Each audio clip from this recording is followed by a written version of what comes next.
Eder. Mac. Pallister. Trieste perde un altro pezzo da 90. Dopo la chiusura della pescheria all'interno della Galleria Rossoni, quella che concluderà il giro di Sebastiano ma che non ne confermerà la presenza, ha chiuso definitivamente anche il centro Wind.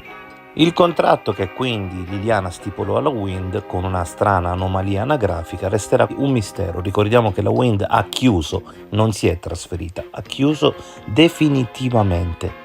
E peccato, anche perché eravamo rimasti con Claudio Sterpin, che saremmo andati proprio in via Cesare Battisti alla Wind a chiedere come mai avessero negato che Claudio il 14 mattina si fosse recato lì a cercare Liliana.